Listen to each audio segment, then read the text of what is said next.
9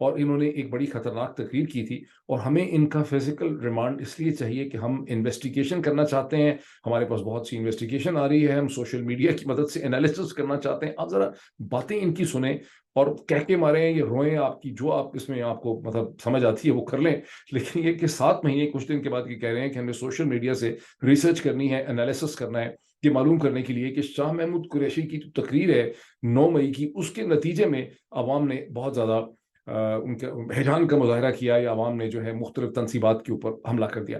شاہ محمود قریشی اور ان کے وکیل کا بتانا یہ تھا کہ شاہ محمود قریشی صاحب سرے سے اسلام آباد میں یا پنجاب میں کہیں پر موجود تھے ہی نہیں، وہ کراچی میں تھے جہاں ان کی اہلیہ کی سرجری تھی، اور ان کے ساتھ وہاں پر تھے۔ انہوں نے ضرور کہا تھا لوگوں کو، اور ان کے وکیل نے یہ بھی کلیئر کیا کہ انہوں نے لوگوں کو یہ بھی کہا تھا کہ پرامن طور پہ مظاہرے کریں۔ اچھا، اب میں آپ کو پہلے یہ آپ کو بتا دوں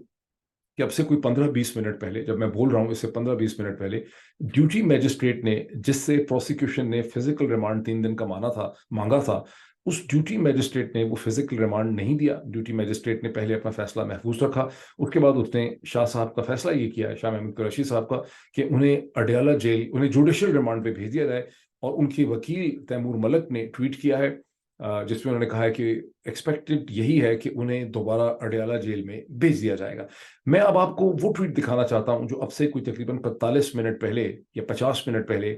شاہ محمود قریشی صاحب کے وکیل تیمور ملک نے کیا تھا، جس وقت ڈیوٹی میجسٹریٹ نے اپنا فیصلہ محفوظ رکھا تھا۔ یہ میں ٹویٹ آپ کو اس لیے پڑھ کے سنانا چاہتا ہوں کہ اس میں وہ تمام پوائنٹس آ جائیں گے جو شاہ محمود قریشی صاحب کی طرف سے جواباً ڈیوٹی میجسٹریٹ کے سامنے رکھے گئے، جس کے نتیجے میں ڈیوٹی میجسٹریٹ کو فیصلہ کر ہی نہیں پایا۔ میں اسکرین شیئر کر لوں آپ سے، بہت دنوں کے بعد مجھے آج اسکرین شیئر کرنے کا موقع مل رہا ہے،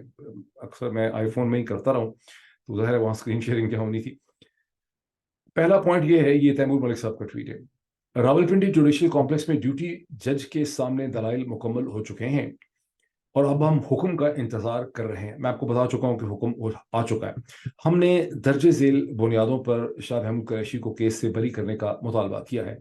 پوائنٹ نمبر 1، وہ اس دن راولپنڈی میں نہیں تھے اور در حقیقت کراچی کے ایک ہسپتال میں اپنی اہلیہ کے ساتھ تھے۔ پوائنٹ نمبر 2، ان کا نام FIR میں شامل ہی نہیں ہے، ماشاءاللہ۔ نمبر 3، حتمی پولیس رپورٹ میں ان سے کوئی کردار منسوب نہیں کیا گیا ہے، یعنی کوئی ان کے بارے میں ان کا کوئی رول اس میں نظر نہیں آ رہا۔ جو حتمی پولیس رپورٹ ہے اس میں شاہ محمود قریشی کے بارے میں کوئی ڈیٹیلز نہیں ہے کہ شاہ محمود قریشی نے 9 مئی کو کیا کیا۔ نمبر 4، ان کے کردار کا ذکر کرنے والی کوئی ضمنی رپورٹ بھی نہیں ہے، یعنی کوئی سپلیمنٹری رپورٹ بھی ایسی اب تک پولیس نے 7 مہینے 20 دن میں نہیں ڈالی جس میں انہوں نے سپلیمنٹری رپورٹ میں انویسٹیگیٹ کر کے کہا ہو کہ شاہ محمود قریشی کا یہ رول تھا۔ نمبر 5، جس تقریر پر استغاثہ کا پروسیکیوشن کا بھروسہ ہے، حقیقت میں واضح کرتا ہوں کہ انہوں نے پارٹی کارکنوں کو ہر وقت پرامن رہنے کو کہا، اور شاہ محمود صاحب کا سٹائل یہی کہا ہوگا انہوں نے۔ نمبر 6، بہت سے مبینہ ملزمین یا ملزمان جو جائے وقوع پر موجود تھے، ان سے بعد میں اور ان کے بعد میں ان کو ضمانت دے دی گئی ہے یا پہلے ہی کیس سے وہ بری ہو چکے ہیں۔ یہاں پہ بات بڑی امپورٹنٹ ہے کہ جو اور ملزمان تھے جن کے اوپر الزام لگایا گیا تھا، یا تو ان کی ضمانت ہو چکی ہے یا وہ بری ہو چکے ہیں، اور اب شاہ صاحب کے خلاف کیس بنا دیا۔ نمبر 7، ایسی کوئی وجہ ہی نہیں جس کی بنا پر شاہ محمود قریشی کا ریمانڈ یعنی جسمانی ریمانڈ مطلوب یا ضروری ہو، لیکن دیکھتے ہیں کہ جج صاحب اب کیا فیصلہ کرتے ہیں۔ اب جج صاحب نے فیصلہ کیا ہے کہ انہوں نے ان کو جوڈیشل ریمانڈ پہ بھیجنے کا فیصلہ کیا۔ اب اس سے میں نے پچھلا بھی ویڈیو کیا تھا کہ مجھے کچھ سمجھ نہیں آ رہی کہ یہاں پر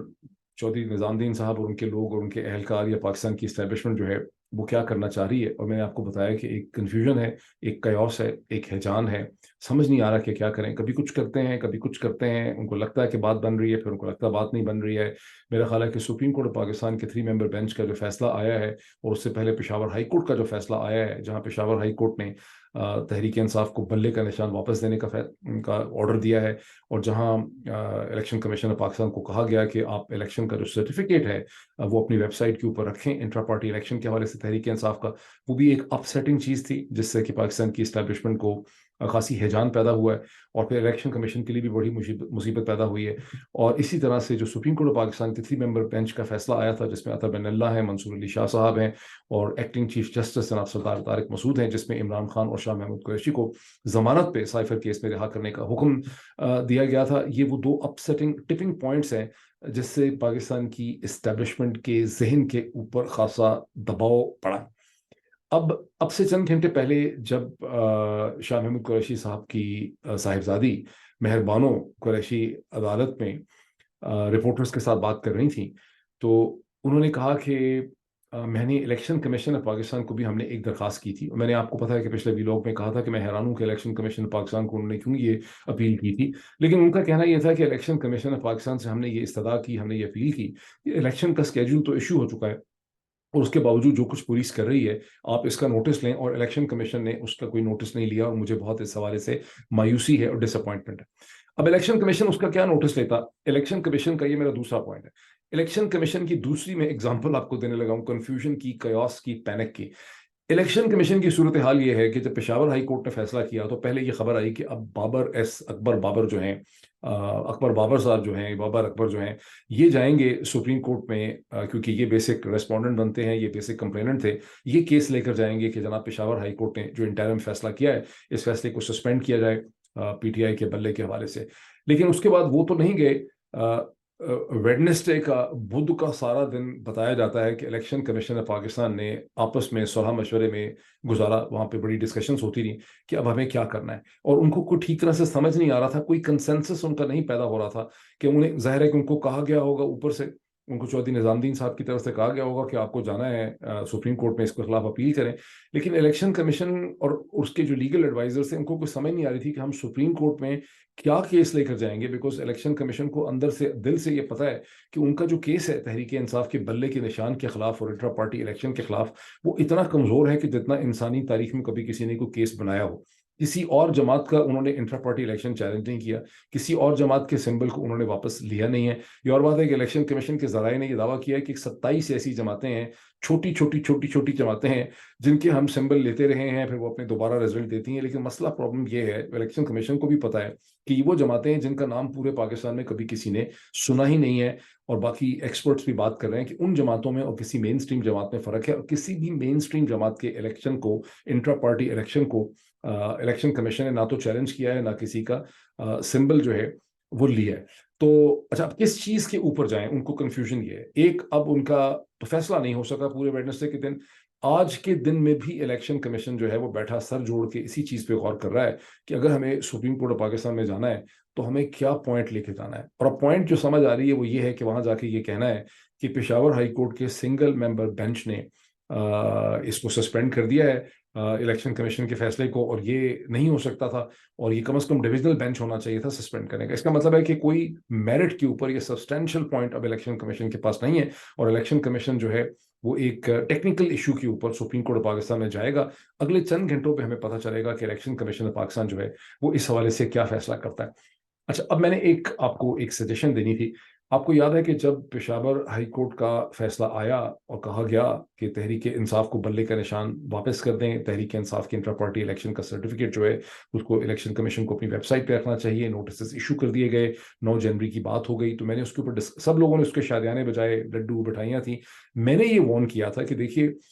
پشاور ہائی کورٹ کا جو فیصلہ ہے وہ نواز شریف کی پارٹی کے لیے، نواز شریف صاحب کے لیے، مریم نواز کے لیے اور اسٹیبلشمنٹ کے لیے بہت، یعنی نواز شریف صاحب کے لیے تو ظاہر ہے بہت خطرے کا فیصلہ ہے، بیکاز اگر تحریک انصاف اپنے بلے کے نشان سے پنجاب میں لڑتی ہے تو بلہ تو بڑی پٹائی کر دے گا نواز شریف صاحب کی، ان کی پارٹی کے موجودہ سیٹس اور سرکمسٹانسز کے اندر۔ تو نواز شریف صاحب کے لیے یہ بہت بڑا چیلنج ہے کہ تحریک انصاف کو بلے کا نشان نہیں ملنا چاہیے، اور ان کے لیے ظاہر ہے کہ یہ بہت ہی بڑا ایک عذاب ان کے اوپر گر گیا ہے، کھولتا ہوا تیل ان کے اوپر گرم گرا دیا گیا ہے، اور اسٹیبلشمنٹ کے لیے بہت سکی کی بات ہے۔ تو اس کا مطلب ہے کہ کاؤنٹر سٹرائک کی جائے گی، اور باقی سب لوگ شادیانے بجا رہے تھے، کسی نے نہیں کہا کہ کاؤنٹر سٹرائک کی جائے گی۔ اب وہ کاؤنٹر سٹرائک جو ہے وہ شیپ ہو رہی ہے، اور وہ یہ ہوگا کہ الیکشن کمیشن سپریم کورٹ میں چلا جائے گا۔ میں نے اس وقت بھی یہ کہا تھا کہ جتنی زیادہ پبلک کانشیسنیس، اویئرنیس، ڈسکشن اور ڈبیٹ ہوگی، اتنا زیادہ الیکشن کمیشن اور اسٹیبلشمنٹ کا کیس تحریک انصاف کے خلاف کمزور ہوگا۔ اس میں نے یہ کہا تھا کہ میں دیکھتا ہوں کہ پاکستان کے جو انسٹیٹیوشنز ہیں، بہت سے جو گورنمنٹ کے ایمبٹ سے باہر انسٹیٹیوشنز ہیں، جیسے ڈان اخبار ہے، ٹریبیون ہے، نیشن ہے، فافن ہے، پلدیت ہے، پاکستان ہیومن رائٹ کمیشن ہے، پاکستان کی یونیورسٹیاں ہیں، پاکستان کے کالجز ہیں، مختلف اور بزنس باڈیز ہیں، بار ایسوسیشنز ہیں، کسی نے بھی اس کے اوپر پوزیشن نہیں لی، کیونکہ سب اس کو سوچتے ہیں کہ یہ عمران خان کی لڑائی۔ کسی نے یہ پوزیشن نہیں لی کہ ایک بڑی سیاسی جماعت کا نشان اگر آپ چھینتے ہیں تو الیکشن 2024 کا بالکل بے مقصد، بے سود اور بیکار ہو جائے گا، اور ابھی تک کسی نے یہ پوزیشن نہیں لی۔ میں آپ لوگوں سے یہ ریکویسٹ کرتا ہوں کہ آپ لوگ اپنے بہاف پہ یہ پوزیشن لیں، آپ یہ لیٹرز لکھیں اخباروں کو، آپ کالز کریں اخباروں کو، ان کو احساس دلائیں، ڈان کو، ٹریبیون کو، نیشن کو، پاکستان ہیومن رائٹ کمیشن کو، فافن کو، ٹلڈیت کو، یونیورسٹیوں کو، کالجز کو، وکلا کی تحریکوں کو، کہ بھائی یہ وقت ہے، آپ نے یہ عمران خان کے لیے پوزیشن نہیں لینی ہے، یہ آپ نے پاکستان کے لیے لینی ہے، یہ پاکستان کے آئین کے لیے لینی ہے، پاکستان کے قانون کے لیے لینی ہے، پاکستان کے مستقبل کے لیے لینی ہے۔ اس الیکشن کی کیا ویلیو رہ جائے گی جس میں تحریک انصاف جو سب سے بڑی سیاسی جماعت ہے اس کو آپ ایک سیاسی اکائی کے طور پر حصہ نہیں لینے دیتے؟ اچھا، ابھی تک اخباروں کے اندر میں دیکھتا ہوں ڈسکشن یہ ہو رہی ہے کہ لوگ کہہ رہے ہیں کہ جی اگر سمبل جو ہے وہ جماعت کو نہیں ملے گا تو بڑا غلط ہو جائے گا، ہر جماعت کے پاس اپنا سمبل ہونا چاہیے، جماعت کے سمبل کے بغیر لوگ اس کو آئیڈینٹیفائی نہیں کر سکتے۔ یہاں خالی مسئلہ آئیڈینٹیفیکیشن کا نہیں ہے، وہ تو اس وقت لوگ اتنے بکھرے ہوئے ان کے جذبات ہیں کہ اگر آلو کو بھی نشان رکھ دیں گے، ٹماٹر کا بھی نشان رکھ دیں گے، تو لوگوں کو 15 دن میں پتہ چل جائے گا کہ تحریک انصاف کا نشان جو ہے وہ ٹماٹر کا ہے۔ یہاں مسئلہ یہ ہے کہ اگر آپ کے پاس نشان نہیں ہوگا تو آپ الیکشن میں ایک سیاسی جماعت اور ایک سنگل اکائی کی حیثیت سے نہیں جائیں گے، بلکہ پارٹی فریگمنٹ ہو جائے گی، اس کے 200 پلس لوگ جو ہیں وہ آزاد امیدواروں کے طور پہ لڑیں گے، اس پہ پارٹی کا کوئی ڈسپلن نہیں رہے گا۔ اگر وہ الیکشن جیت کے اسمبلی کے اندر آتے بھی ہیں تو عمران خان کا یا شاہ محمود قریشی کا یا کسی بھی پارٹی کی کور کمیٹی کا ان کے اوپر کوئی ڈسپلن، کوئی ڈائریکشن نہیں ہوگی، اور ان کے پاس ریزرو سیٹس، چونکہ پارٹی نہیں ہوگی تو ان کو ریزرو سیٹس جو ہیں، women reserve seats, professional seats, minority seats جو ہیں وہ بھی ان کو نہیں مل سکیں گی۔ یہ ایشوز جو ہیں ان کو سمجھیں، اور سمجھ کے آپ لوگ اپنے لیول پہ کم از کم پوزیشن لیں۔ اور آپ سے میں سمجھتا ہوں کہ بہت سے لوگ آپ کے کم از کم اگر سننے والوں میں سے میڈیا کے رپورٹرز نہیں ہیں تو کم از کم آپ کے جاننے والوں میں سے ضرور لوگ ہوں گے جو میڈیا کے رپورٹرز بنا ہوں گے۔ اچھا، اب میں تیسری اس چیز کے اوپر آ رہا ہوں، ڈیولپمنٹ کی طرف، جہاں اسلام آباد ہائی کورٹ میں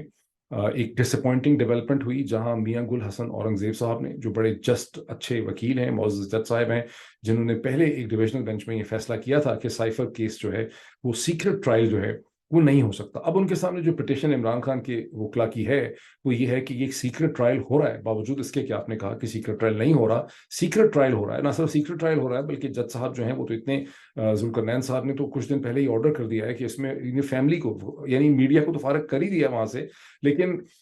فیملی کو بھی یہ حکم دیا ہے کہ آپ باہر جا کے اس کے حوالے سے کوئی پبلک اسٹیٹمنٹ وغیرہ جو ہے وہ نہیں دے سکتے، اور ٹرائل مسلسل چل رہا ہے اور سیکرٹ ہے، اور کیا چل رہا ہے ٹرائل میں اس کی کوئی بھی کریڈیبل قسم کی خبر باہر نہیں آ رہی۔ تو ہونا یہ چاہیے تھا جس قسم کی اپلیکیشن اور صدا میاں گل حسن اورنگزیب صاحب کے سامنے آئی، معزز جج صاحب کے سامنے، کہ اس کیس کو فوری طور پہ آپ اسٹے آرڈر دیں، اس کیس کو روکیں، اس کو سسپینڈ کریں۔ لیکن لگتا یہ ہے کہ جج صاحب پہ اس وقت اتنا پریشر پڑ چکا ہے، اور عدالتوں نے ذہنی طور پہ اپنی سبارڈینیشن کو اسٹیبلشمنٹ کے سامنے پوری طرح سے قبول کر لیا ہے کہ میاں گل حسن اورنگزیب صاحب نے، ہو از اے جسٹ، وہ ایک جسٹ جسٹس ہیں، وہ ایک اچھے جسٹ جج ہیں، انہوں نے اسٹے آرڈر نہیں دیا، سائفر کے ٹرائل کو نہیں روکا، صرف انہوں نے کہا کہ پہلے میں نوٹسز ایشو کروں گا فیڈریشن کو، اٹارنی جنرل کو، تو انہوں نے وہ نوٹسز وغیرہ جو ہیں وہ ایشو کر دیے ہیں۔ میں نے پچھلے ویلاگ میں بھی آپ کو کہا تھا کہ سپریم کورٹ نے اپنی خودکشی کر لی، بہت سے لوگ سمجھ نہیں رہے کہ میں کہتا ہوں کہ خودکشی کر لی اس کا کیا مطلب ہے، لیکن لگتا یہ ہے کہ پاکستان کی عدالتوں نے، ہائی کورٹس نے اور سپریم کورٹ نے اب ذہنی طور پر یہ قبول کر لیا ہے کہ ہمارے پاس کوئی اتھارٹی ہے نہیں، یعنی مینٹلی طور پر عدالتوں نے سرنڈر کر دیا ہے۔ ورنہ جو شاہ محمود قریشی صاحب کے ساتھ ایک دن پہلے ہوا، باوجود اس چیز کے کہ سپریم کورٹ نے انہیں 3 ممبر بینچ نے ان کو ضمانت دی ہے، اس کے بعد پولیس کی اتنی ہمت ہو، اس سے کلیئرلی پتہ چلتا ہے کہ سسٹم نے اور عدالتوں نے آپس میں ایک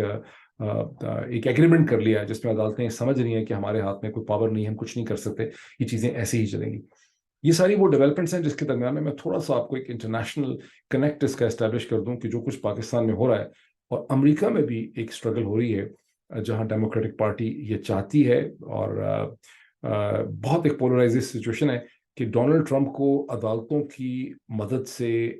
اس کا راستہ روکا جائے، اس کو الیکشن میں پارٹیسپیٹ کرنے سے روکا جائے۔ اور اس حوالے سے چند دن پہلے کولوراڈو کی سپریم کورٹ نے، جو امریکہ کی ایک اسٹیٹ ہے، اس کی سپریم کورٹ نے ایک میجورٹی ڈیسیجن کیا 4-3 کا 7 ممبر بینچ میں، جہاں کہا گیا کہ جو پرائمریز ہوتی ہیں امریکہ میں آپ کو بعد میں اس کی مزید ایکسپلینیشن دوں گا جو آپ میں سے لوگ واقف نہیں ہیں اس چیز سے، لیکن فروری 2024 سے امریکہ میں پرائمریز شروع ہو رہی ہیں، اور جو پرائمریز ہوں گی ریپبلکن پارٹی کی، اس کی بیلٹ کے اوپر ڈونلڈ ٹرمپ کا نام جو ہے وہ نہیں ہو سکتا۔ اب یہ ایک بہت بڑا ڈیسیجن تھا، ڈونلڈ ٹرمپ انتہائی کنٹروورشل کیریکٹر ہے، لیکن باقی جو اسٹیٹس ہیں وہاں پر بھی اسی قسم کی پٹیشنز یا اپلیکیشنز آئی ہوئی ہیں، لیکن وہاں پر اس قسم کے فیصلے نہیں ہو پا رہے جو میں نے دیکھا ہے نیو یارک ٹائمز میں، بلکہ آج پچھلے 12 گھنٹے میں جو منیسوٹا کی سپریم کورٹ ہے اس نے اس کو رد کر دیا ہے. اس نے کہا ہے کہ ڈونلڈ ٹرمپ کا نام پرائمری کی بیلٹ پہ رہے گا. اسی طرح جو اسپیشل کاؤنسل ہیں، جو پروسیکیوٹر ہیں ایک ڈونلڈ ٹرمپ کے خلاف ایک کیس میں جو انسرکشن کا کیس ہے، جیک میرا خیال ان کا نام ہے، جیک اسمتھ، جان اسمتھ یا جیک اسمتھ، وہ سپریم کورٹ میں انہوں نے ایک پٹیشن ڈالی تھی جہاں پہ انہوں نے کہا کہ سپریم کورٹ فیصلہ کر دے کہ ٹرمپ کے پاس پریزیڈینشیل امیونٹی ہے یا نہیں ہے، لیکن supreme Court of United status نے اپنے آپ کو اس سے الگ کر لیا تھا. اب منیسوٹا کی کورٹ کا فیصلہ آیا ہے، اور مین وائل جو کولوراڈو کی ریپبلکن پارٹی ہے اس نے اب supreme Court of United status کے اندر یہ کیس ڈالا ہے. کہنے لگا تھا سپریم کورٹ آف پاکستان، خدا نہ خواستہ Supreme Court of United States میں انہوں نے ایک پٹیشن موو کی ہے، ایک اپلیکیشن موو کی ہے جس میں انہوں نے کہا ہے کہ کولوراڈو کی سپریم کورٹ کے فیصلے کو آپ ود ہولڈ کریں، اس کو انویلڈ قرار دیں، بیکاز یہ ایک پولیٹیکل کرائسس جو ہے اس سے پیدا ہوگا. مسئلے بڑے کنٹروورشل ہیں، لیکن میری جو انڈرسٹینڈنگ ہے، سکس سینس انڈرسٹینڈنگ ہے کہ امریکہ کی اکثر اسٹیٹس، 30 اسٹیٹس کے اندر یہ چیلنجز ہیں 50 میں سے، یہ 30 میں سے اکثر اسٹیٹس جو ہیں وہ اسی نتیجے پہ پہنچیں گے ان کی سپریم کورٹس اور ان کی پولیٹیکل جو ایڈمنسٹریشن ہے کہ آپ کو کسی پولیٹیکل کینڈیڈیٹ کتنا ہی برا کیوں نہ ہو اس کا راستہ لیگل طریقے سے آپ کو نہیں روکنا، آپ اس کو الیکشن میں جانے سے نہیں روک سکتے. یہ بہت امپورٹنٹ یہاں پر جو چیزیں ہو رہی ہیں اس کو کنٹراسٹ بھی بہت امپورٹنٹ ہے پاکستان کے ساتھ. اس کی مزید تفصیلات اور ڈیٹیلز بھی میں آپ کے ساتھ اگلے ویلاگز کے اندر شیئر کروں گا. ابھی اتنا ہی. Thank you so much.